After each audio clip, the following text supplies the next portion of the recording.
তার বন্ধুরা, আজকে একটা সামাজিক এবং মানবিক বার্তা নিয়ে আপনাদের সামনে হাজির হয়েছি।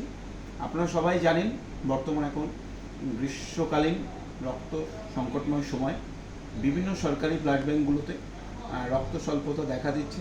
প্রয়োজনের তুলনায় কালেকশন কম হচ্ছে, ক্যাম্প কম হচ্ছে, যার কারণে বিশেষ করে থ্যালাসেমিয়া এবং কিডনি ফেলিওর পেশেন্ট এবং ক্যান্সার পেশেন্ট এবং প্রেগনেন্সি মায়েদের ক্ষেত্রে রক্ত পাওয়ার ক্ষেত্রে বিভ্রান্তিকর পরিস্থিতি তৈরি হচ্ছে।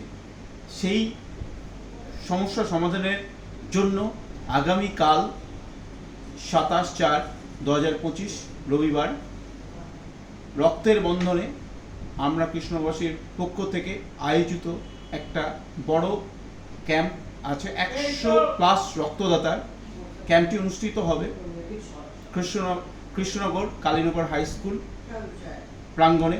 তাই আপনাদের বলবো, আপনারা আসুন, রক্তদান করুন। রক্তের বন্ধন আমরা কৃষ্ণনগরবাসীর আয়োজিত ক্যাম্পে সবাই রক্তদান করুন এবং রক্তদান করে মানুষের জীবন বাঁচাতে সহযোগিতা করুন। ধন্যবাদ, সবাই ভালো থাকবেন। আমার নাম বাবুল আলী শেখ, আমি একজন সমাজকর্মী।